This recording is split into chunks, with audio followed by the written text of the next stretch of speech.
తెలంగాణను కేసీఆర్ వ్యాపార వస్తువులా మార్చారు. రాష్ట్ర అవతరణ దినోత్సవాలకు రాని ఆయన అసెంబ్లీకి వస్తానంటే నమ్మేదెవరు? ఒకరోజు ముందు స్వాతంత్ర దినోత్సవాలు చేసే పాకిస్తాన్ మాదిరి కేసీఆర్ ఇక్కడ ఉత్సవాలు చేస్తున్నారా? సచివాలయం ఆవరణలో తెలంగాణ తల్లి విగ్రహం ఏర్పాటు చేస్తాం. మీడియాతో చిట్చాట్లో సీఎం రేవంత్ రెడ్డి. కేసీఆర్ ఓ కమర్షియల్ వ్యాపారి. తెలంగాణను వ్యాపార వస్తువులా మార్చి గత 10 ఏళ్ల పాటు లాభాలు పొందారు. ఇంకా లాభాలు పొందాలి అని చూస్తున్నారు అని రేవంత్ రెడ్డి విమర్శించారు. శనివారం సాయంత్రం తన నివాసంలో మీడియా ప్రతినిధులతో చిట్చాట్లో ఆయన మాట్లాడారు. రాష్ట్ర అవతరణ దినోత్సవాలకు రమ్మని ఆహ్వానిస్తే రాను అంటున్న కేసీఆర్ అసెంబ్లీకి వస్తానంటే నమ్మేదెవరు? రాష్ట్ర అవతరణ దినోత్సవాలకు ముందుగానే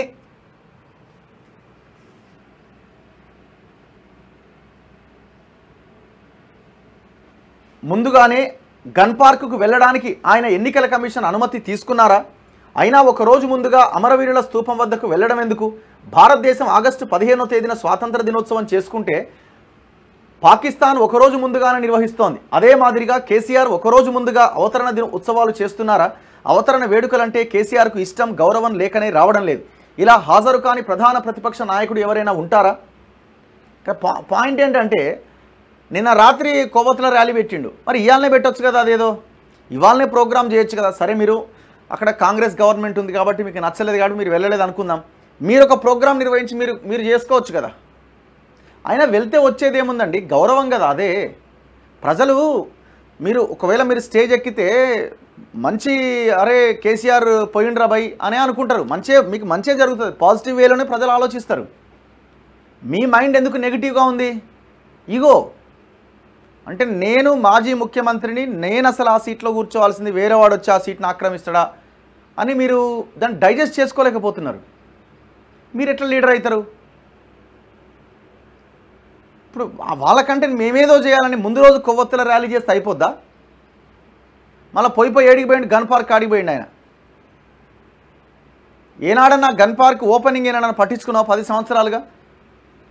మాట్లాడదాం దాని గురించి కూడా. మీకు విషయం తెలుసో తెలీదో, ఏ అమరవీరుల స్తూపం అయితే ఆ నాంపల్లి దగ్గర ఉన్నదో అసెంబ్లీకి ఎదురుగా ఆ గన్ పార్క్ దగ్గర మీరు ఎప్పుడైనా చూసినా శిలాఫలకం ఉందా?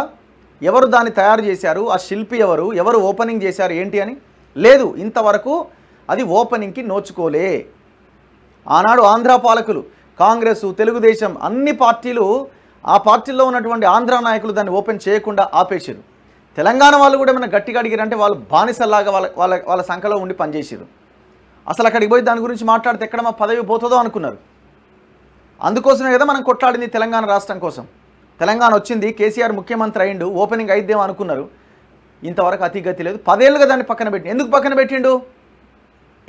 పెట్టిండు అంటే నేను ఒకటి కడుతున్నా, నేను అది కట్టాలనుకుంటున్నా, పేరు నాది ఉండాలి కానీ ఇంకొకటిది ఎట్లుంటుంది? సో అందుకే అమరవీరుల స్తూపాన్ని ఓపెనింగ్ చేయలే. గత వాళ్ళు చేయలేదనడానికి అందుకే కదా మనం తెలంగాణ కోసం కొట్లాడింది. అలాంటి వాటి కోసమే కదా. నిన్న లెటర్లో రాస్తుండు, రేవంత్ రెడ్డికి రాసిన లెటర్లో అమరవీరుల స్తూపాన్ని కూడా ప్రారంభానికి నోచుకోకుండా కుట్రలు చేసిరట. అరే మరి 10 ఏళ్ళుగా నువ్వే అధికారంలో ఉన్నావు, ఎవరు కుట్రలు చేసిరు?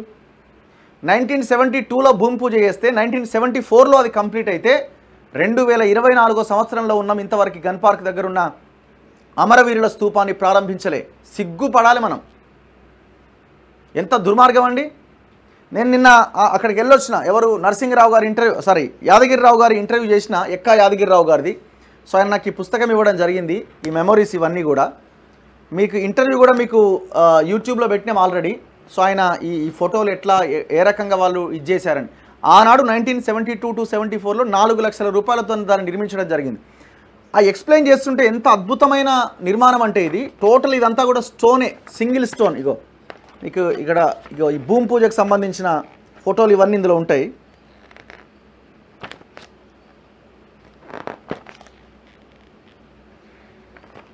ఇగో ఇంతింత పెద్ద స్టోన్స్ని తీసుకొచ్చి ఈ రకంగా తయారు చేసిన వాళ్ళు. ఓన్లీ మ్యాన్మేడే మొత్తం, టోటల్ మ్యాన్మేడే. ఎక్కడక్కడ మిషన్స్ కానీ ఏమీ వాడకుండా దాదాపు 2.5 సంవత్సరాలు కష్టపడిగో ఈయనే యాదగిరిరావు గారు. ఆనాడు ఆయన 25-26 సంవత్సరాల వయసులో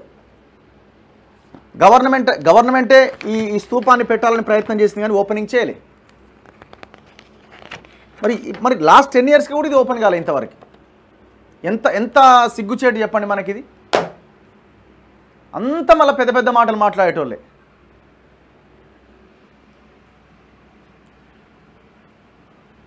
అందశ్రీ గీతాన్ని గౌరవించాం. తెలంగాణ గీతం రాసిన అందశ్రీ ఎవరు అని అంటున్న కేసీఆర్కు మానసిక స్థితి బాగా లేనట్టున్నది. తెలంగాణ గీతం తయారీ బాధ్యత అంతా అందశ్రీకి అప్పగించాం. గీతం పాడింది ఎవరనే దానికి ప్రాధాన్యం లేదు. అధికార గీతం తయారు చేయాలని కమిషన్ల కోసం నేను ఎవరికి కాంట్రాక్ట్ ఇవ్వలే. తెలంగాణ ఉద్యమ కాలంలో దశాబ్దాలుగా పాడుకున్న అందశ్రీ గీతాన్ని గౌరవించాం. ఈ గీతాన్ని రాసిన రచయితగా తన పేరు కూడా కలిపి ప్రకటిస్తాను అని కేసీఆర్ అడిగారని, అందుకు అందశ్రీ ఒప్పుకోకపోవడం వల్లే దాన్ని అధికారిక గీతం చేయడానికి గతంలో అంగీకరించలేదని కొందరు అంటున్నారు. తెలంగాణ అధికారిక చిహ్నంపై మార్పులు చేయాలా వద్దా అనే అంశంపై బీఆర్ఎస్ తన అభిప్రాయం ప్రభుత్వానికి చెప్పకుండానే ముందుగానే ఎందుకు ధర్నాలు చేసింది? వారి ఉద్దేశం ఏంటనేది కనీసం వినతి పత్రం కూడా ఇవ్వకుండా ధర్నాలతో వారి అభిప్రాయం చెప్పిన తర్వాత ఇక వారిని ప్రభుత్వం ఏమడుగుతుంది? మార్పులు చేయవద్దని ధర్నాలంటూ తండ్రి కొడుకు ఎండలో తిరిగితే మంచిదే, వారి మధుమేహం తగ్గుతుంది.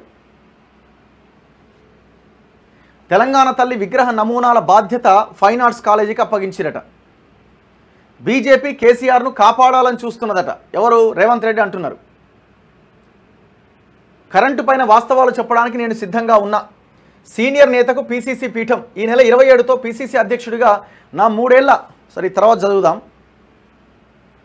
సో ఇది రేవంత్ రెడ్డి కేసీఆర్ గురించి మాట్లాడుతున్నారు చిట్ చాట్లో. సో దాని తర్వాత ఇగో ఇది కేసీఆర్ అంటున్నాడు ఏమని, ఆహ్వానిస్తూనే నన్ను అవమానించారని ఒక లెటర్ రాసిండు. బహిరంగ లేఖ రేవంత్ రెడ్డికి, దాదాపు 22 పేజీలతో కూడిన లేఖ.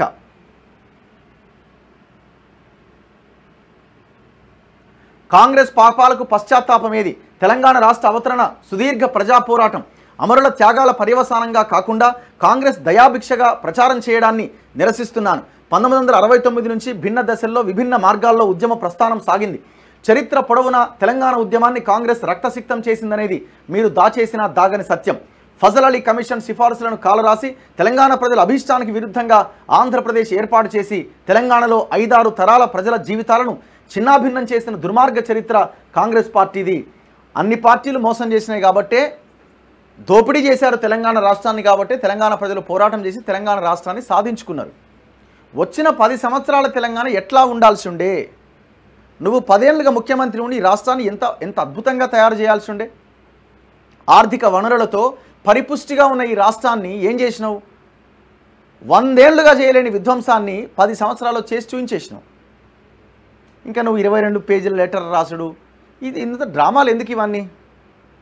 మీరు స్టిల్ ఈనాటికి కూడా ఒప్పుకోలేకపోతున్నారు. మళ్ళీ నిన్న లెటర్లో కళ్యాణ లక్ష్మి ఇచ్చినాం, కేసీఆర్ కిట్ ఇచ్చినాం, అది ఇచ్చినాం, ఇది ఇచ్చినాం, కాళేశ్వరం కట్టినాం, మళ్ళీ అది అవే స్పీచ్లో ఉన్న అంశాలు మళ్ళీ లెటర్లో పెట్టిండు. ఇంతకంటే దుర్మార్గం ఇంకొకటి ఉంటుందా?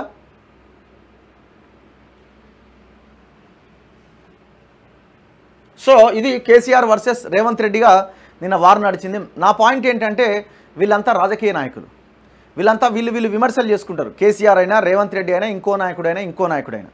మీరు ప్రజల గురించి ఆలోచించే నాయకులైతే తెలంగాణ రాష్ట్రం కోసం, సరే కేసీఆర్ వదిలేయండి, ఇప్పుడు రేవంత్ రెడ్డి అధికారంలో ఉన్నాడు, మీరు తెలంగాణ అమరవీరుల కుటుంబాలకు ఏం చేయబోతున్నారో స్పష్టంగా ఇవాళ ప్రకటిస్తారా? లేదా ఎలక్షన్ కోడ్ ఉందని మళ్ళీ ఇంకో రోజుకి చేస్తారా? లేదా మీరు డేట్ చెప్పండి. ఇవాళ మేము ప్రకటించలేకపోతున్నాం, ఎందుకంటే ఎలక్షన్ కోడ్ ఉంది కాబట్టి 4వ తారీఖు తర్వాతే కోడ్ పోతుంది కాబట్టి 5వ తేదీ లేకపోతే 6వ తేదీన నేను మధ్యాహ్నం ప్రెస్ మీట్ పెట్టబోతున్నా, వీటన్నింటి గురించి మాట్లాడుతున్న ఒక ప్రకటన ఇవ్వండి. 1569 మంది చనిపోతే ఇంతవరకు దిక్కు లేదు. కేసీఆర్ ఒక 2 జీవోలు ఇచ్చి మొత్తం ఒక 400-500 మందికి అటెండర్ ఉద్యోగాలు ఇచ్చి ఒక 10 లక్షల రూపాయలు చేతులు పెట్టి గాలికి వదిలేసిండు. భూమి అన్నాడు, చదువు అన్నాడు, వైద్యం అన్నాడు. చలో ఇవాళ స్టేట్మెంట్ ఇవ్వండి రేవంత్ రెడ్డి గారు. మీరు కేసీఆర్ని తిట్టడం వల్ల, కేసీఆర్ మిమ్మల్ని తిట్టడం వల్ల, మీరు ఇంకొకరిని తిట్టడం వల్ల ఉపయోగం లేదు. ప్రజలకు ఏం చేస్తున్నారో, ఏం చేయాలనో దాని గురించి ఆలోచించండి. ఉద్యమకారులకు 250 గజాల స్థలం ఇస్తామన్నారు. చలో దాని మీద ప్రాసెస్ స్టార్ట్ చేసినాం, అయిపోతుంది, ఇంకొద్ది రోజుల్లో దాని మీద ఒక కమిటీ చేస్తున్నామని ఇంకోటనో చెప్పండి. ఏ రకంగా ఉద్యమకారులను సెలెక్ట్ చేస్తారో కూడా చెప్పండి. ఇంతవరకు దాని మీద ఒక కమిటీ లేదు, గైడ్ లైన్స్ లేవు. సో దీని మీద ఫస్ట్ ఈ అమరవీరుల స్తూపాన్ని ప్రారంభించండి. ఎప్పుడు ప్రారంభిస్తారో చెప్పండి. ఈ అమరవీరుల స్తూపాన్ని ఎప్పుడు ప్రారంభిస్తారో చెప్పండి. దాదాపు 4 లక్షల రూపాయలు 1972లో ఖర్చు పెట్టి తయారు చేశారంటే, ఆనాడు 4 లక్షలు ఇవాళ ఎంత, ఎన్ని కోట్లు అవుతుంది? 100 కోట్లు పెట్టైనా ఇప్పుడు దీన్ని తీసుకొస్తారా? 100 కోట్లు పెట్టైనా సరే ఈ రూపాన్ని మీరు తీసుకురాగలుగుతారా? ఇప్పుడున్న ఎవరైనా కావచ్చు. 50 సంవత్సరాలుగా ఇది ప్రారంభానికి నోచుకోలేదంటే ఎంత సిగ్గుపడాలి మనం. దీని మీద ఏమైనా ప్రకటన ఉంటుందా రేవంత్ రెడ్డి గారు? ఇవాళ కాంగ్రెస్లో ఉన్న తెలంగాణ కోసం కొట్లాడినవన్న ఈ మొనగాళ్ళంతా ఎవరైనా మాట్లాడి చెప్పే ప్రయత్నం చేస్తారా? ఆయనకు ఒకవేళ తెలియకపోతే ఎవరన్నా తెలంగాణ ఉద్యమకారులు ఎవరన్నా చూసేవాళ్ళు ఎవరన్నా ఒక మినిస్టరో ఒక ఎమ్మెల్యేనో ఈ షో చూస్తే ఈ వార్తను దయచేసి ఆయన చెవుల్లో వేయండి. పరేడ్ గ్రౌండ్స్లోనో లేకపోతే ఇవాళ రాత్రికో సాయంత్రానికో దీని మీద ఒక ప్రకటన చేయమనండి. దీన్ని ఒక మంచి కార్యక్రమంగా తయారు చేసి ఒకరోజు దీనికి డెడికేట్ చేసి ఇది అక్కడ ఒక శిలాఫలకాన్ని ఏర్పాటు చేసి ఒక అసలు ఆ చరిత్ర ఏంది, 369 మంది తొలిదశ ఉద్యమంలో ఏ రకంగా ప్రాణాలు కోల్పోయారో చెప్తూ అక్కడ ఒక శిలాఫలకాన్ని ఏర్పాటు చేయండి.